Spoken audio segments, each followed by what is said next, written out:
Hello and welcome to another BlenderWiz video tutorial. In this tutorial, we're going to create a basic outdoor scene in the Blender game engine. In this specific episode, we are only going to be working on setting up the physical ground and the textures. Next tutorial, we will work on creating trees, rocks, and water that we will import into the scene. Let's prepare our scene for working in the game engine. First, change the render engine to Blender Game. Next, press N to bring up the Properties panel if it isn't open already, and under Display, change the shading to GLSL. Next, switch the viewport shading mode to Texture. Now, notice when we move our lamp around, it will update the lighting and materials and textures in real time. Begin by replacing the default cube with a plane. This plane is going to represent the ground, so let's name it Ground. Now, since we're going to be adding mountains and valleys and that sort of thing to this plane, let's go ahead and scale it up by about 10. And then we need to subdivide it a few times. So hit Tab to go into Edit mode, hit W, and click Subdivide. Turn this up to 10, and we should subdivide it once again, like so. So now we have something to work with here. Now, so that we can see how things, how different elements will look, things like paths, ponds, and hills, we're going to create one of each. So let's begin by creating the path. Since we don't have any water yet, the pond will look basically just like a hole in the ground when we are done. So anyway, press the O key to turn on proportional editing, which will allow the, or it will make our manipulations look smoother, and change the proportional editing fall off to sphere. And this will just make the terrain have smoother curves when we go and change it. So now press the C to get the circle select tool. You can change the size by scrolling up or down on the mouse wheel, and just click and drag where you want your path to go. So something kind of like that maybe. And I guess we can put a little pond over here and a mountain over here. So once you have your path, let's just click down here a little bit.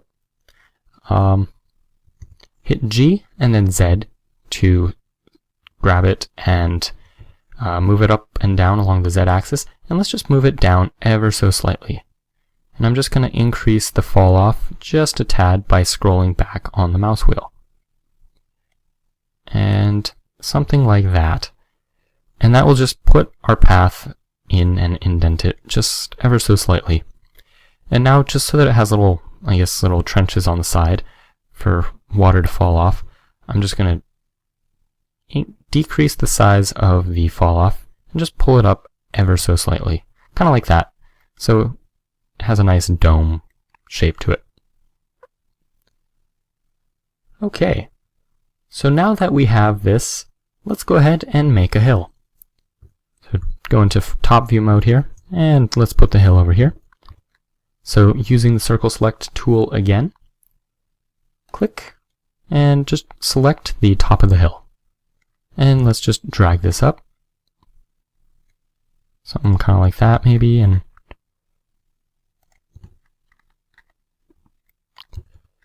the fewer you have selected, the higher the resolution of your hill can be.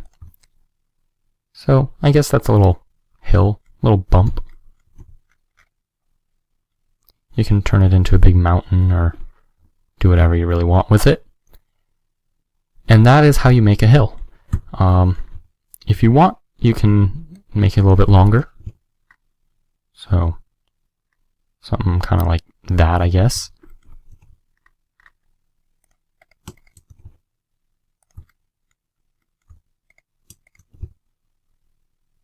So now it's a little hilly range, something of that sort. And let's go ahead now and create the pond. So let's go into top view mode here and select this area right over here and just drag it down. Actually, we can make that bigger, so this whole corner can be the pond. That's a pretty deep pond.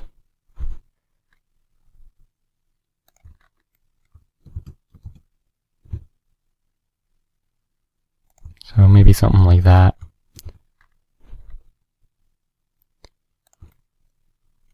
Not too deep, but that looks like it could work for a pond.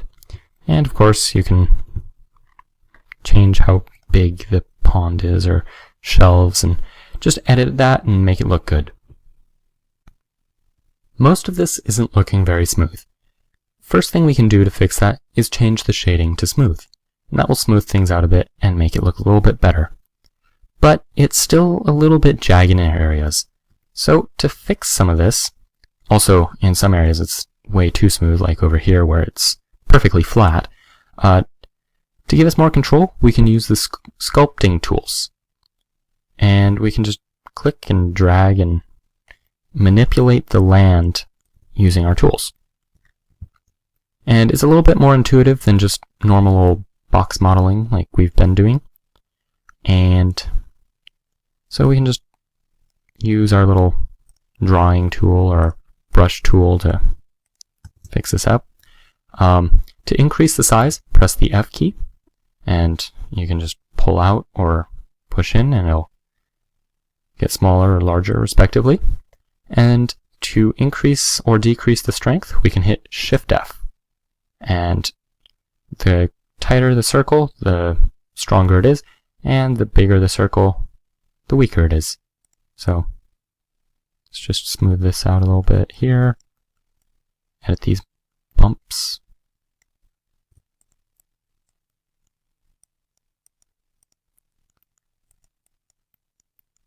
Just play around with this, get it so it looks somewhat decent. So, and of course, the more time you spend on this stage, the better it will look in the end. So let's give our little lake bed some ridges. And let's build this up right over here.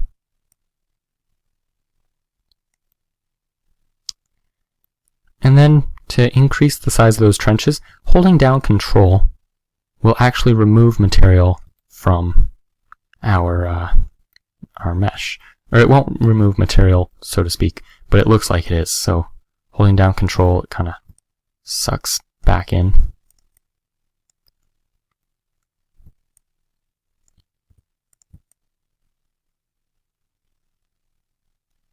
Now a whole bunch of brushes here that you can use, like grab, which is kind of fun. And of course smooth, which is what we're going to use on the top of these hills where it's kind of sharp. So just increase the size there and let's smooth these out a little bit. That's a bit strong, so I'm going to weaken it up a little bit.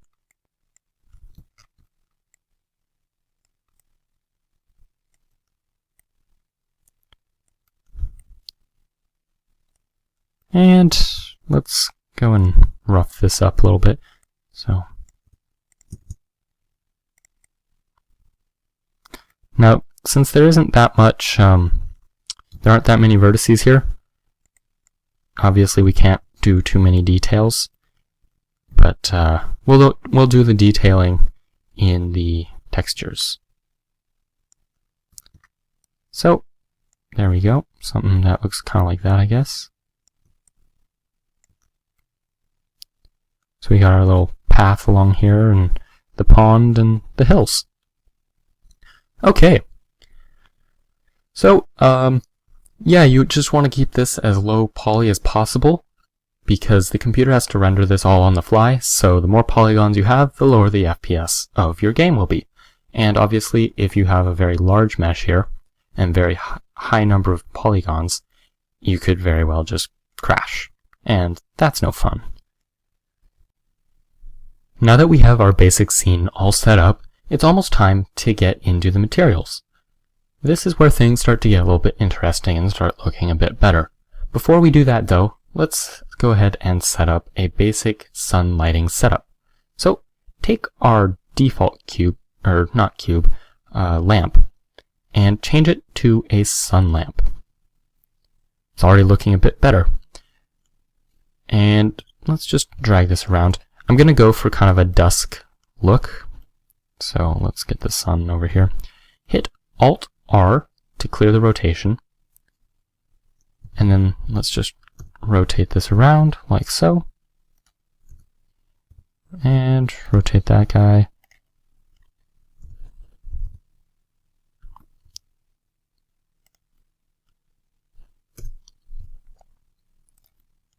Just like that.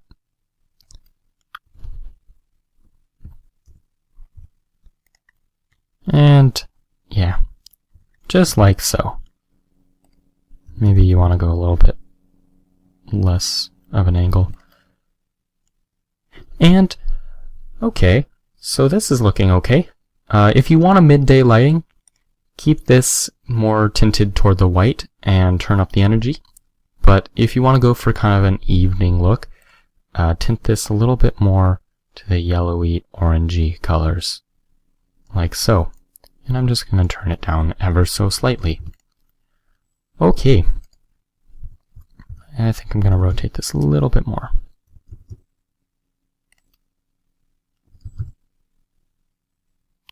Like that. Okay. And notice here that the shadows are a little bit interesting. They're completely black. So it's not making the scene look very good. And to fix this, we're going to do two things. We're going to use a second sun lamp, pointing in more or less the opposite direction from the main sun lamp, and we're also going to use the ambient color in the world settings. Let's start by creating a second sun lamp. So let's go ahead and create a new sun lamp. Hit Shift-A, and then go down to Lamp, Sun, and that's really bright. Let's just pull this up and pull it back over here, and then just rotate it around like it's like that, and facing more or less the opposite direction of our original sun. Now, obviously this is way too bright, so let's darken it a little bit, down to about 0.2. So it's just kind of filling in the shadows a little bit. That might be a little bit too much energy, so I'm just going to pull it out and tint it maybe toward the magenta a little bit. Something kind of like that. That might still be a little too strong, so maybe 0.1, something like that. So it's just barely filling in these shadows. And next, let's head over to the world settings. And apparently it didn't save the Blender game. There we go. So we have two color options right over here in the world panel. The horizon color is the color that will be rendered in the game, so that's like the sky. And the ambient color is kind of the color that will be falling down upon the land. And if we just turn this up, it doesn't take effect until we actually update the mesh. So you have to rotate it or scroll in or out or something of that sort. We can see that it kind of puts a haze over the entire land. And let's just tint that a little bit blue, or pretty blue, something kind of like that. And this doesn't look that wonderful right now because there are no textures on this plane, but it will make it look better. So not only does this adjust the look of the whole scene, it fills in the dark areas, which helps quite a bit, and it also adjusts the the color appearance of all the assets in the game. So if the color of the game assets aren't quite working together, using this ambient color will definitely help it a lot. Obviously, you want to go in and edit the individual assets that are looking wonky, but you can pull things together a little bit using this ambient color. Now, it's actually time to get into the materials. So hop over to the UV editor. And of course, our texture's all off, and there we go. Okay, we need to unwrap this plane now. So with the plane selected, tab into edit mode, select the whole thing, and hit U. And finally click unwrap. And over here in our UV editor, notice how all of the contours of the plane are shown in basically a topological map of the ground. So that is really pretty easy. We don't have to mark the seams or do any of that sort of thing that you have to do with a character. And that's basically because this is just a flat plane. So now that we have that, let's go ahead and break this view a little bit right here and bring in a properties panel. Oops. Stay there, cursor. And what we're going to do is we're going to give this plane a material. So pop over here, give it a new material, and let's name this ground. Okay, just turn the specularity all the way down. We can tab out of edit mode and turn the intensity of the diffuse all the way up.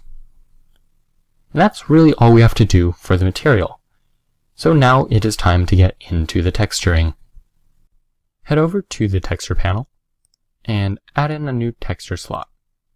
And set the type here to image. And this is going to be the first one that is going to be the basic grass.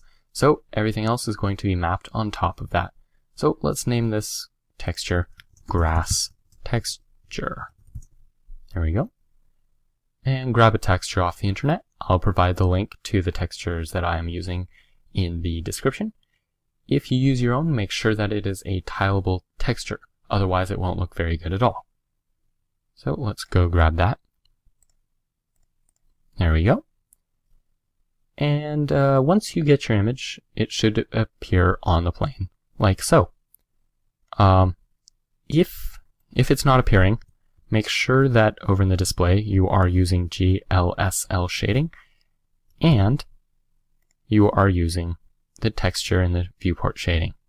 Otherwise, it probably will look something like that, which isn't very helpful at all. So pop back over to texture. There we go. Now, you're not going to see it too much here, but there's a little bit of distortion on the side of the hill, on the sides of these hills. If your hills are tall, it's going to be more noticeable. Same with over here. And that is because the coordinates are set to generated and not UV. By setting it to UV, suddenly everything looks a lot better. Since I don't really have any steep hills or anything, you didn't notice it too much, but it was there. The next part is that this doesn't look that sharp. Like, the texture is big. It doesn't look that great on our plane. And to fix this, we can scale it up along the X and Y axis. So this basically controls how many times the texture is repeated on our map. And right now it's just once. So it's stretched out over the entire plane. So I'm just going to scale this up to about 4 times along the X and the Y. This will just sharpen things up a lot. So it looks quite a bit better like this. Now we want to start painting some dirt onto our ground plane. We want to be able to just paint it directly on our mesh. And to do this, we need to create a texture mask. This is basically a black and white image that defines where the dirt texture will be displayed and where the grass is displayed. White symbolizes where the texture will be, or the new dirt texture will be, and the black symbolizes where the grass will be, or the original.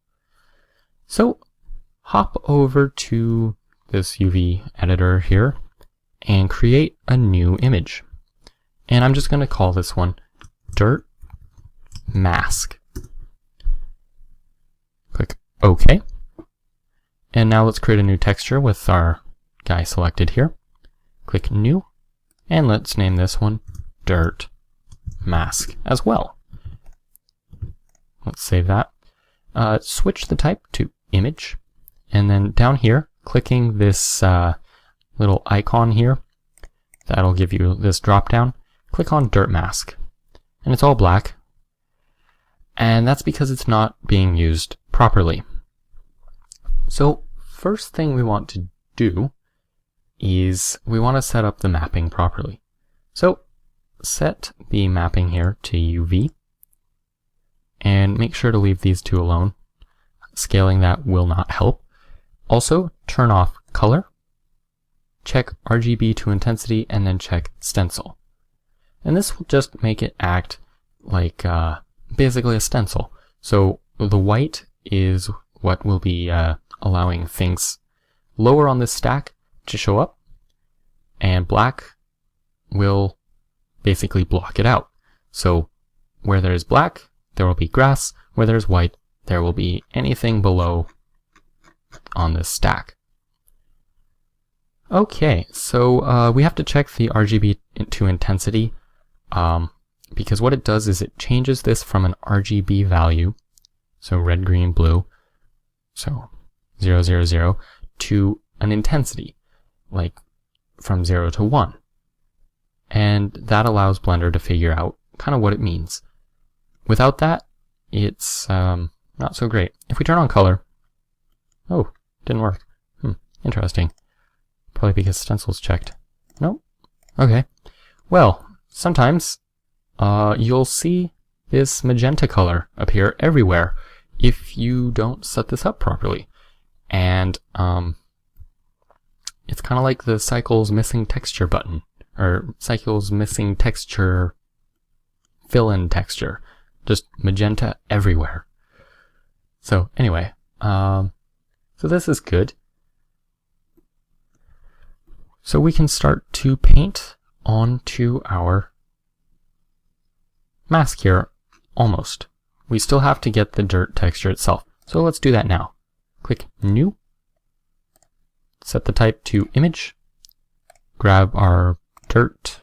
I'm going to use sand just because it looks good. And now we're pretty much ready. Oops, there we go. Pretty much ready to start just painting on here. So now that we have all of our textures all set up, we better name this dirt. Okay, now that we have all of our textures all set up and our mask in place, we can start to use these textures to draw directly on our plane. For this specific dirt texture that I'm using, I want to change the size to about 20 by 20. And that just increases the resolution and makes it look better. Once again, if you use an image off the internet, make sure that it is tileable. Otherwise, it won't create a perfect seam and it will look kind of funny. Okay, so now what we want to do, tab into edit mode here and make sure that in the UV editor our dirt mask shows up. This is just telling Blender what layer or what image we want to paint to. So when you're done, just tab out of edit mode, go over to texture paint mode, and just start painting. And notice, as we click and drag, suddenly, voila, we get this big white blob on our UV image here, and sand suddenly starts to show up on our dirt, or on our ground. So let's just paint through that. If we hit T to bring up the tools, there are a whole bunch of different things here. Make sure that it's white if you want to draw dirt. If you want to erase dirt, just set it to black and you can erase it all you want. So that's good. Just like with the texture, or just like with sculpting, hit F to increase the size, Shift F to either increase or decrease your strength. Pretty much works the same way. So I'm gonna pull pull back on this to about there, and let's just paint onto our path.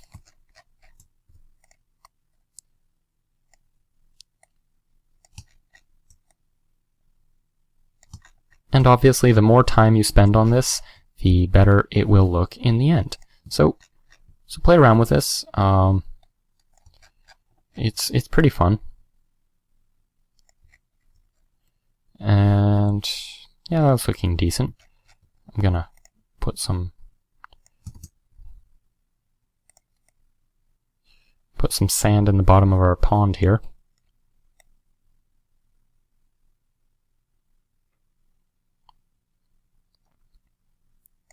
So that's looking pretty good. Yeah, I like it.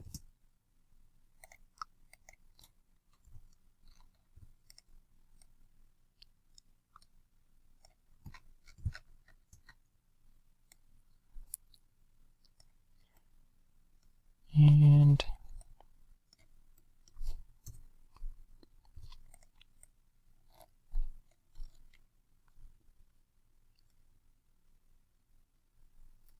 just paint it on. It's kind of nice, kind of relaxing. Oops.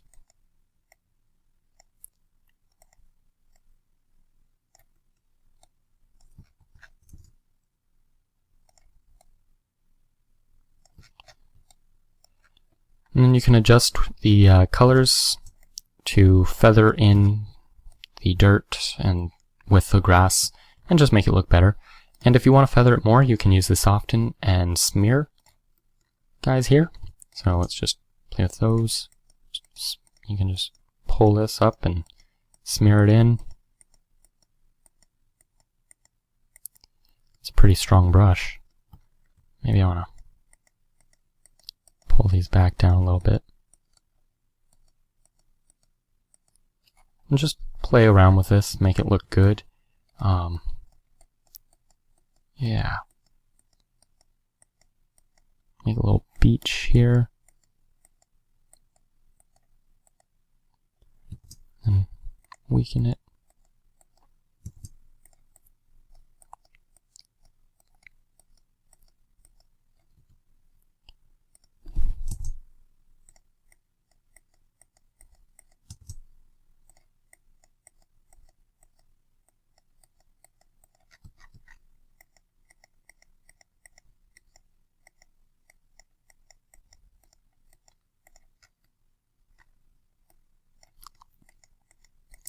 And since this is all just a very simple texture, it has very little effect on the speed of your frames.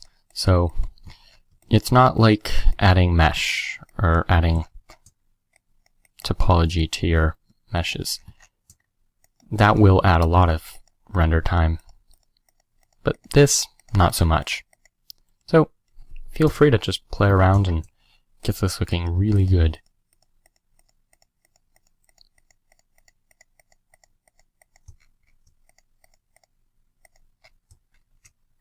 And then if you want to just add in a little bit of dirt in places here, let's just put a little dirt on the mountain.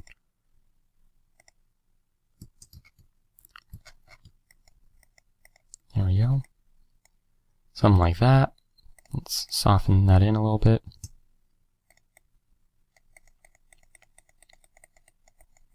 Not really noticing much with that soften brush. Yeah. It's a really weak brush. Smear seems to do a lot though.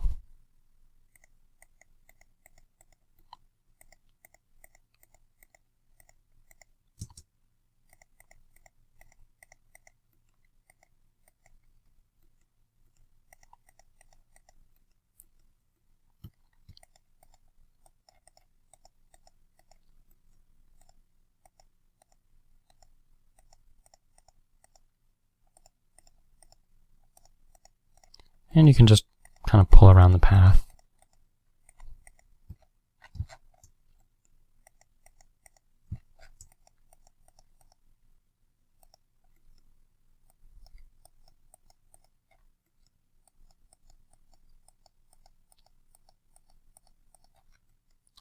And there we go. Once you're done with this, make sure to come down here and save your image. So let's name this as, I don't know, dirt mask. Otherwise, the next time you open up Blender, this will all be gone and you will have lost all of your work. And now that we've done this, this is actually physically saved on your hard drive. So if you want to update this, you can just go in with your favorite image editor and clean this up a little bit more. So you can paint in here and clean this sharp edge up here and just play around with it. And you can make it look really good. Obviously, you've got the full power of Photoshop or GIMP. And yeah, you can just reload this. So say you do actually go and edit it and you want to see your changes. You just click Alt-R or the reload image and it will pull that off your hard drive again and it will show you what you've done. So that is how you paint your textures. Our scene is starting to come together quite nicely. Next time we'll start making other assets such as rocks, trees, and water for our pond. If you want to see how it is looking right now, press the P key and you should get something like this. This image right here in front of you is in fact being rendered in real time. I hope you have enjoyed this tutorial. If you want to see more in the future, please subscribe to BlenderWiz if you haven't already. If you enjoyed this tutorial, please like it and feel free to watch more tutorials while you are at it. If you have any recommendations or suggestions for future tutorials, feel free to leave some feedback in the comment section. Thank you for watching.